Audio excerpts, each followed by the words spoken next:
City Sounds. Creating podcasts, creating podcasters. Hi everyone, welcome back to the City Magazine show. I'm Elly Young. And I'm Aadan. This week's episode theme is wheels. In the first part, Manav and Julie get revved up over Netflix's show Drive to Survive and the state of Formula One. Then, things go off in a freewheeling direction, quite literally, while we talk about bikes. And lastly, Chloe hits the tracks to explore why people love trains. Maybe an awkward question, but the theme is wheels, and, do trains have wheels? Well, stay tuned. The answer will genuinely surprise you and amaze you. I'm Julie, I'm here with Manav today, and Hello. We're meant to talk about Formula One. So as you know, Manav, Formula One is a big thing in my family, but I left Formula One at basically Jean Alesi and Schumacher. Yeah. Because I think I was maybe 10 years old. God, so it was some anyway. time ago. We're not going to say when it was, but yeah, so I was maybe Yeah. 10 years old when I think there was this big race when Jean Alesi won, and he was never winning. And so I've left it at that period. Then I had a discussion with my brother recently, who still is a Formula One fan, as you are. And he was telling me how much it's changed over the last 2 decades, I would say. I'd say the last 10 years definitely have 10 been years. very different. Based on what he was saying, there was an initial shift in the 80s Yeah. from what the sport was before him. Yeah. Then it evolved towards something a bit more commercial between the 80s and maybe 2010. And then in the last 10 years, it absolutely 100%. went downhill, Yeah. according to him. And the sport was a lot more artisanal back in the time, that it was more about talent and risk and individual drivers. He's mentioned that marketing growing influence, and there's also the role of corporations in F1. So I hope that maybe you could help me understand a little bit more what Formula One is about today. Yeah. And so you gave me a task. You asked me to watch Yeah, I did. Drive to Survive. Mm. If you don't know what Drive to Survive is, it's a Netflix show about Formula One. It's quite different from your own F1 podcast. Basically, what I gather is that if you are a hardcore F1 fan, you should listen to Race Reactions. Sure. And you should not watch Drive to Survive. No. But, okay, so tell me, why did you ask me to watch Drive to Survive? In my opinion, I think Drive to Survive perpetuates this very different universe that F1 really isn't. A lot of the things that feature in Drive to Survive nowadays, they're very sensationalized. A lot of it's taken out of context.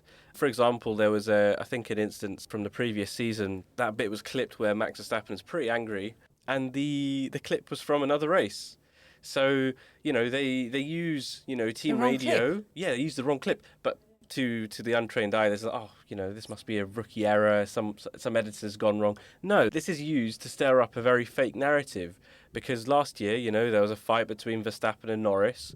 They're really I don't good. know, but probably. They're still really good friends, and Netflix made it seem like they're worst enemies. So, Alors, I went on Netflix, episode 1 of the last season, so I think they were talking about the 2024. yeah, that's what it is. 2024 season. Yeah. And so it started with Carlos Sainz, Yeah. who is running for Ferrari, Well, yeah. and he's basically being told that he's going to lose his seat in 2025, Yeah. and that Lewis Hamilton will Yeah. replace him. Mhm. So first question, is that how it works? Yeah, I mean, well, So you're going to run the entire season, Yeah. but you already know that it's basically you're being made redundant, but you're asking to keep working. Well, no, in that scenario, I think it was a very special thing, because Lewis moving to Ferrari was probably the biggest driver move, I think, in the history of the sport. So yeah, that's why it had to be made pretty much a year before he actually made the move. Usually, drivers are probably given maybe 3-4 months tops until they're told that they're no longer driving for their team. Retirement, driver swaps, they always happen back end, sort of after July. So for this announcement to come in February of 2024 was impressive. Well, pretty exciting for us, but not great for Carlos. So it was 1 year ago. Yeah. The episode I watched was Yeah, about what yeah. happened 1 year ago. So how is Lewis Hamilton doing now? Literally this morning, as of recording, he got pole at the Chinese Grand Prix for the sprint race. So, yeah, he's doing well. I mean, Carlos Sainz is still racing in F1. He's racing for Williams, and he's doing all right, I think. So Lewis Hamilton is doing really well. Well, yeah, I mean, it's only just the one first race, it's one right? performance, and like the first race that he had was absolutely horrible. He got 10th. Okay. Because he's racing for Ferrari. Ferrari have a reputation for messing things up. My favorite driver included. So yeah, Who is your favorite driver? it used to be Sebastian Vettel, and yeah, his Ferrari era wasn't as good. Okay, so that's the so now I understand what you mean by this sensationalized things, Yeah. because the episode starts with Carlos Sainz losing his seat and him doing very badly, and hence with him actually winning. I think he won the Australian Grand Prix. Yeah, and I just wondered if it was a reflection of what really happened. Sometimes Drive to Survive truly does show the beauty of the sport, the emotion, the highs and lows. But I think overall, one good moment where they're actually accurately depicting what happened is kind of marred by just a whole host of other things. I think Netflix, have a really good show. I think Drive to Survive really has made this sport a global one and one that's talked about in every corner of the world. But I do think that the crowd that it's brought in my opinion, as someone who's been watching the sport for nearly 2 decades. Do you mean the fans? The new yes. fans? Mm. And I do think that hasn't been an advantage of Drive to Survive. So yeah, there was definitely an argument against Drive to Survive in the sense that people are not necessarily interested in the sport. They're interested in the VIP side of Formula One. Yeah. And actually, that's something which is I think is good. You as long as you're honest, that's fine. But I can understand from an hardcore fan point of view, this racing is incredibly dangerous, and we so many of those drivers have passed away and had terrible accidents, and the fact that we sensationalize it in a way that's become a very marketing thing, I can see why it would annoy you a little No, bit. for sure. But but regardless, I think we've been given great access into the sport, and Drive to Survive in general has done a lot of good. But people used to be able to go to the pit, and you can no longer go to the pit and speak to the drivers. Unless you pay about 10 grand in some cases. I mean, So it's less artisanal, definitely. no, for sure. I mean, it's lost the raw feeling, but we started to lose that pretty much around the 2000s. So it's been a while. In episode 1, in this episode I watched of the last season, at some point someone says, in F1, there are no friendships. I wanted to ask you about that, because for me, I remember Jean-Alesi and Schumacher were best friends. Again, that's another example of making this a show and, adding the drama. I think a lot of people are really good friends in F1. Again, bringing it back to my favourite driver, Sebastian Vettel, he was very instrumental to Mick Schumacher's career, who is the son of Michael Schumacher. Michael Schumacher was a mentor to Sebastian, and Sebastian was a mentor to Michael's son Mick. So it was very, that's a very sweet one. I just wanted to make a connection with podcasting. So I understand that you're talking about Drive to Survive, sensationalizing the sport. What struck me is that they use the same tricks that we use in podcasting, obviously. Yeah. There is a pause between the beginning and the end of a sentence, for example. So I remember someone saying, they were talking about Christian Horner, and they say, if Christian thought that it was all going to blow over, poo, poo, poo, poo, poo, poo, boom, he was solely mistaken.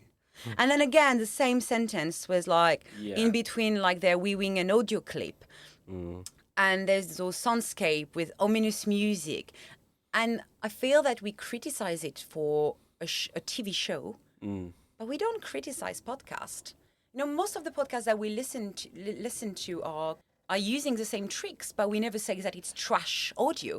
Whereas here we kind of say that it is trash TV in a way. So what do you think about that? Yeah, it's interesting because, F1 in terms of in the podcasting field, that's a fairly new and exciting world. Yeah, no, I get what you mean. But I do think it's slightly different when you perhaps start to mess with the chronology of things. And, I don't know if you've noticed, but the episodes aren't really in chronological order. Some are sort of roughly signposted, but the episodes really do go back and forth, which is probably a convention that's used in podcasts too. But if you listen to my podcast, the Race Reaction podcast, then I guess you do kind of get a similar vibe. But to dramatize something is completely different than just, doing a always-on podcast, in my opinion. So what you criticize is not so much the fact that they sensationalize, it's more that they get the facts wrong. That's what is not acceptable. Yeah, exactly. Yeah. I guess on that note, will you be watching the current 2025 season? Will you be watching it with me? Do you want to become a fellow F1 fan like I am?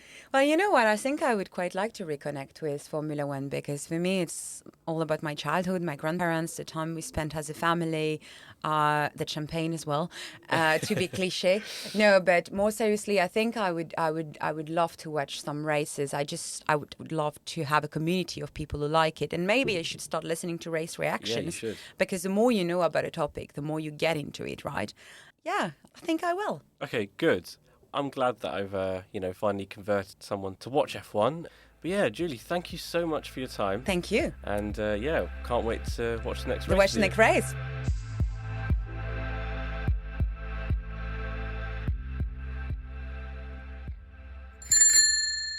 My name's Chloe, and today Finlay and I are asking people about their bike riding memories. Do they have a lovely story from when they learnt to ride a bike, or when they taught someone else how to ride a bike? Okay, so I didn't learn to ride a bike when I was a kid. And when I had my kids, I thought, it's a good time to teach the kids to ride a bike. And I have to learn to ride a bike before I teach the kids. So I went to Brent Council. They offered to teach adults how to ride a bike. They took me to the park and I rode the bike for the first time. And I just went straight into the bush. Fell over. Bruised my 2 knees. It wasn't funny because the whole park was full and all the kids were laughing. So it took me about a year to get the confidence to get back on and ride again. But I can say to you, I'm a biker now.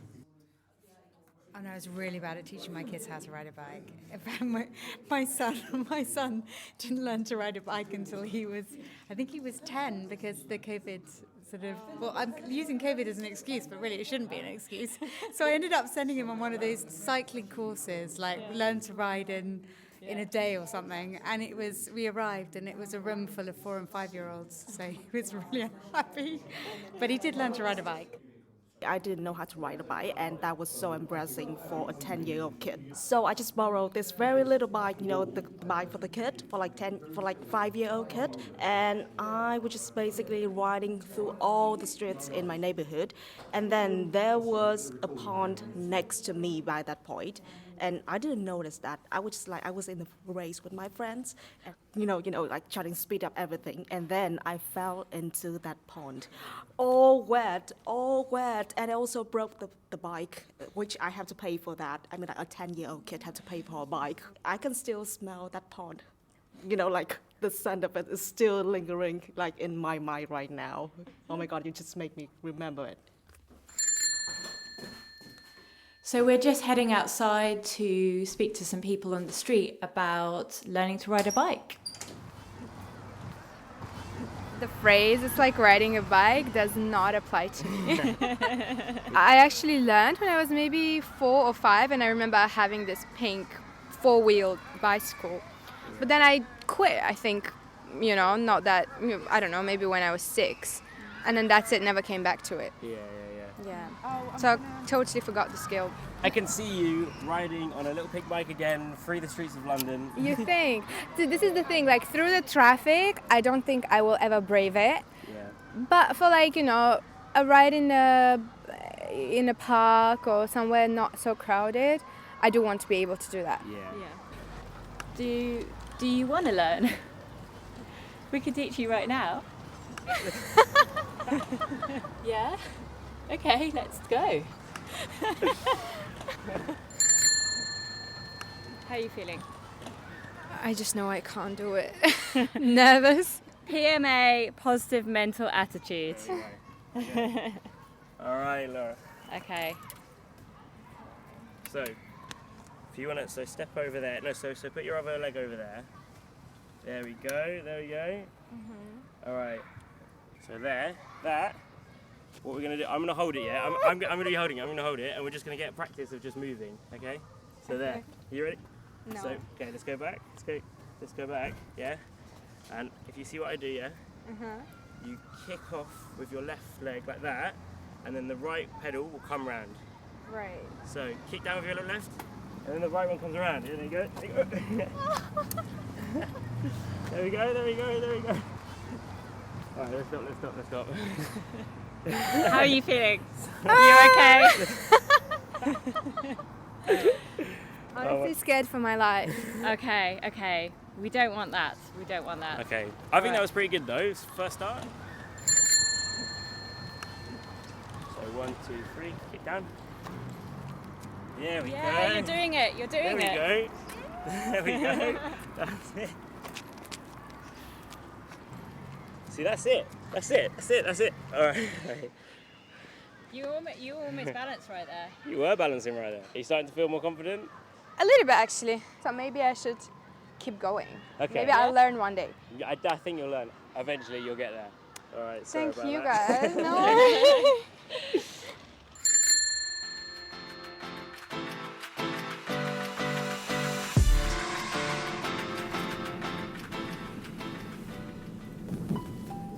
I'm a commuter.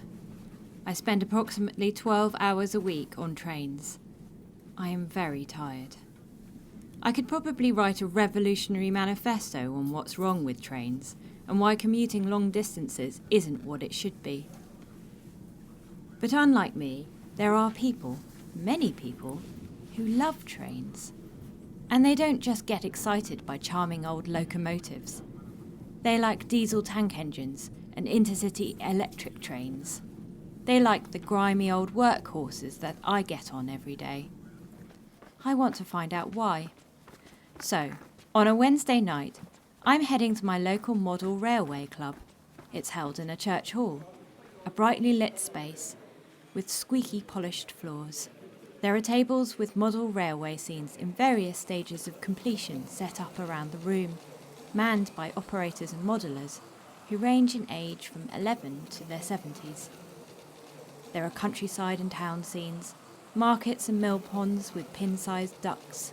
There's a miniature churchyard, a pub, even a recycling depot.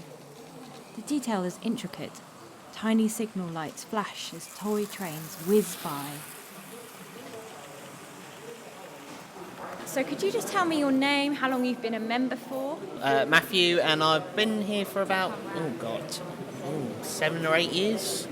I had quite a hand in designing this bit here. So the engine shed was my idea here. All this here really is all kind of my thought and brain, looking at heritage railways around the world like Bluebell Railway, Swanage, and just seeing what they do and then trying to somewhat replicate it here. Where does this love of trains start for you? From a baby, apparently. Apparently when I was 2, Thomas the Tank Engine, I'd be put in front of the TV. That was it.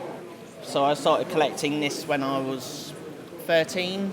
I'm now 27, so now I've got quite a vast collection. And then obviously I volunteer at South Downs Light Railway in Pulborough. I've been there since I was 2, still a member to this day. I'm a driver, guard, station master, learning the signal box at the moment. I was a shy kid when I first went there. I had no public skills at all. I wouldn't talk to people. And through volunteering there, you have to talk to people, you get to know people. And now I've got people skills like I could never imagine. And then through that, I've then managed to secure a job that is quite safety critical. You know, dispatching big trains with thousands of people on each day. I'm responsible for that. And I have to admit, if it wasn't for South Downs Light Railway, I don't think I would have got the job there. And then also being here, they brought me out of my shell as well. And I've got, you know, all the things that I need in life at the moment. As much as everyone says it's a bit geeky to do trains, for me, it's brought me a life and a passion. So now I'm getting paid to play with trains.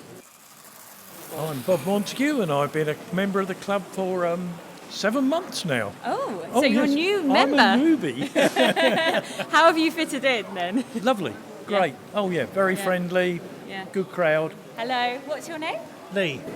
I guess for both of you, how long have you been fans of trains? I suppose, quite honestly, right from the days when I was a wee lad. Same here. Well, obviously I had trains as a boy, but then I grew up and I discovered girls and motorbikes. Yeah. But then it crept back in. I must admit, it's the building that I love Yeah. the most. Yeah. You know, Building the layouts. building the layout, yeah. Building, the buildings and laying the track, and the scenery and so on. Yeah. Also, it's a social event. It's not just coming down and, dare I say it, playing trains. It's more than that. It's a social event. What is it about trains particularly, though? I suppose in the real thing, especially steam locomotives, they're alive. I know it sounds crazy, but they're alive. Yeah. You've got this piece of metal that is just standing there doing nothing, absolutely. Then somebody goes and fills it up with water and lights a fire and so on. Then all of a sudden it starts hissing and steam and the smell, and it's come alive. I can second that. Sorry, say your name for the... Tim. Tim. They have their own characteristics. Even members of the same class will have different personalities. So Polar Bear Amberley, she's a bit more laid back compared to her sister Ceylon on the Bridal Glenveigh on the Isle of Man. Ceylon, you need to be more on the ball, more with it, with the fire, but with Polar Bear you can be a little bit more laid back. She'll climb the hill with a bit less boiler pressure than what Ceylon will, and they're exactly the same design, just different characteristics. They just come alive.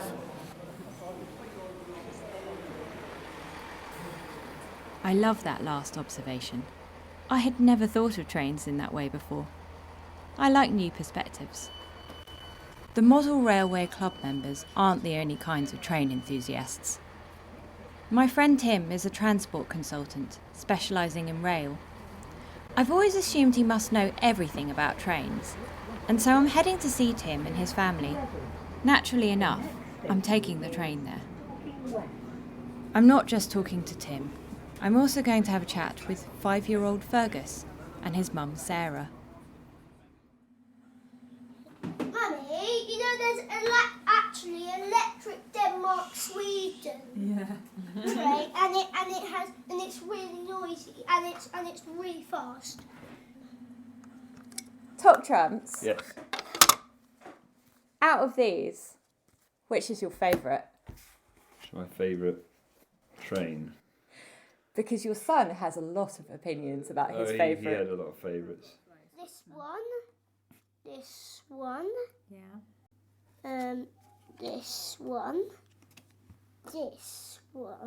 I like all of these. I find this question quite hard because it's not the train really that I'm that interested in. I wouldn't like go out of my way to kind of I need to go and see this train and take a photo of it. And if you give me a pack of 50 cards with trains on it, it's not. I don't immediately go, I love this particular locomotive. I think I'd probably go for the maglev train because that's got sort of the most interesting technology that I don't fully understand, and it'd be something I'd like to see for myself because it uses magnets rather than wheels. Yeah. And it operates at a speed that is much faster than a train in this country. I think it's really interesting because Fergus, your son, picked that train out as well. Did he? Yeah. And we asked him what's special about it, and he went, magnets. and so he, in his own way, he was sort of saying something similar to you. What's that one? What's that called? Japan maglev. Yeah. Why is that one special? Because it's faster than this. Yeah, but how does it go? What's it sit on? Do you remember? Magnet. Whoa, I didn't know that. Yeah. Oh, cool. Magnet. Yeah, and where's that one? So that's another magnet train. China. Yeah, in China, yep. Amazing. What are you interested in then? What is the journey Yeah. and the planning of the journey, and I like the kind of like the route and the infrastructure and how it all fits together. The transport infrastructure in this country is full in a lot of areas, and rail is a means of providing that capacity. You can get a lot more people on a train than you can in a car. So the problem-solving aspect of it interests me. Can you think of any other trains we've been on that you like? This. Yeah, what's that? Tell Auntie Chloe what that one is. Yeah, show that to me. Orient Express. You've been on the Orient Express? No, Oh, But you like that one. yeah. Why do you like it? because it goes to Paris. Yeah. Ooh. And it goes all the way to Asia. Yeah. And it goes to Italy. Yeah, it does. Does it go to Manchester? It doesn't go to Manchester. Like really zooming out, Yeah. is it almost ideological that solving of that problem and getting it done, or for the social good? If I'm brutally honest, it's probably not about making people's lives better necessarily. That's my main motivation. It's more I just want to make it better. It sounds really bad, doesn't it? Like it should be about making people's lives better, like making your commute better, but it's actually just I want the system to work better, and I want the system to be something that, as a country, we can be proud of, and that's the sort of thing that drives me probably more than anything else. I mean, I think that is an ideology in and of itself, Yeah, in I a guess way. it is, yeah. Yeah. What's that one? Hogwarts Express. And what platform does it go from? Platform Do you remember? 1 3/4. 9. 9 3/4. Close. You know, you'd also talked about the journey, and I wonder if there was any kind of journey in, I don't know, your childhood or whatever that clicked in your head, I guess. Yeah, I don't think there was that kind of moment where I was like, I really love rail or trains, but it was probably when I was growing up, it was more going on motorways. Yeah, and I used to be quite geeky about that. I'd like design roadworks and like just draw it out on a piece of paper. Explain that to me.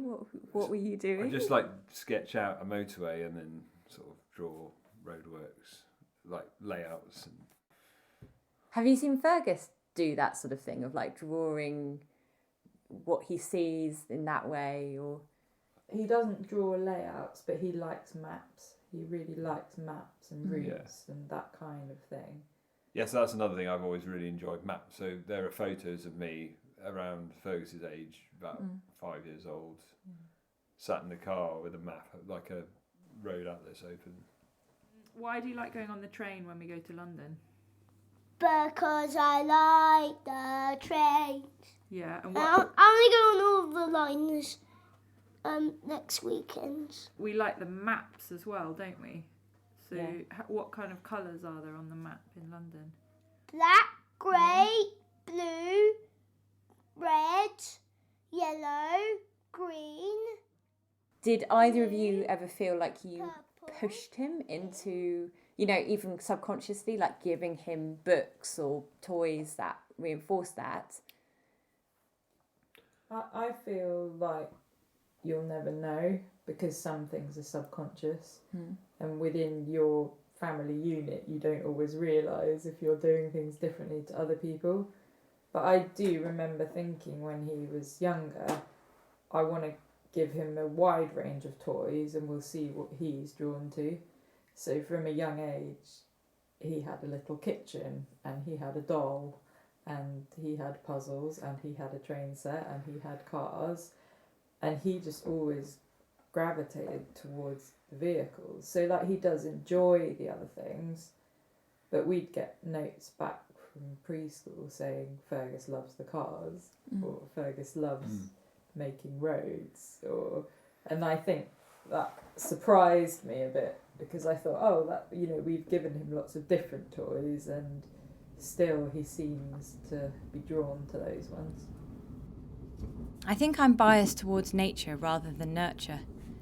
Maybe because it's a bit more fateful and therefore romantic. There's one last person I want to talk to.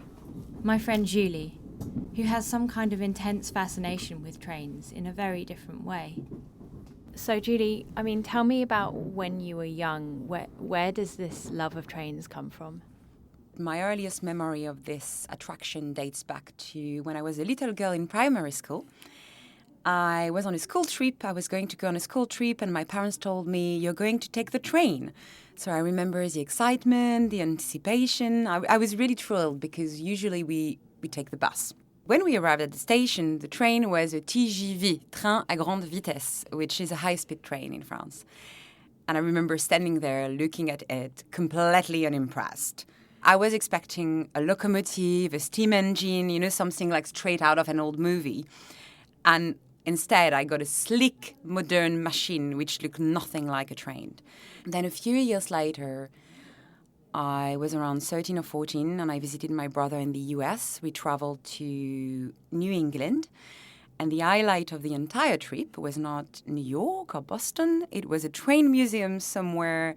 I loved it. Like, we took a lot of pictures. Where we pretended that we were about to jump off the trains. I just felt like we were caught in some kind of adventures, although we were just in a train museum. And that's when I started to realize that my idea of trains probably came from the movies. Indiana Jones, Back to the Future Part 3, those sort of classic adventures films where the train is a symbol of adventure, discovery. So yeah, I guess maybe I wanted a life of adventure, and somehow trains fit into that dream. Many years later, when I lived in Russia for a year, I took the Trans-Siberian Railway all the way to Ulan-Ude, and the 5 days that I spent in the train were the most relaxing 5 days of my entire life, because it was slow, so peacefully slow. Now, the Trans-Siberian was not like the Orient Express, It was no luxury. I traveled in third class in what we call Platskat, I think, in Russian. Each carriage basically has 2 toilets, one at each end, a samovar, like a hot water boiler, which is available for passengers to make tea, coffee, or instant meals. And but then you just sleep on bunk beds, and everyone is in the same carriage. So it very much smells of iron, but also sweat. And it's not glamorous yet. It is glamorous because you share food with people, you exchange stories. And there was one moment, I remember I woke up in the morning, a man from Russia, but a Buryat, and he said, "Chili, Baikal." Just because the railway was just by the Baikal Lake, and he was just telling me, "Here it is, this is what you're looking for." This train for me carried so much history, so much romance, so much adventure, and it sort of reminds me of childhood dreams, long journeys, moments of stillness in a world that never stops. So yeah, and whatever train, I'll be happy to get on. Trust Julie to end so poetically. Okay, I'm not that much of a cynic. I do see the wonder in the rail journey, which is so unlike any other form of transport. It's just hard to appreciate on the 824 Thames link to London Bridge. There's one last question remaining, though. When we were planning this episode, I said, let's do a theme on wheels. Manav, in my group, loves F1. A couple of the other people in the group like bikes. So we were like, let's do bikes. And then I said, well, I spend a lot of time on trains, so let's do trains. At which point, a couple of people went, yeah, but do trains have wheels? So now I want to ask you definitively, do trains have wheels? They do, but not all trains have wheels. This MacRae train doesn't have wheels. Thank you for settling that one. Now we know. Okay, wow. I've just finished checking out those magnetic levitation trains. Japan and China are living in the future, and we're just dreaming of it. I told you. Anyway, we hope you loved this episode. If you did, we'd love you if you could leave a short review and star rating on your platform of choice. And get in touch on our socials, City Uni Sounds. Links are in the show notes below. There's lots more on the way, so watch this space.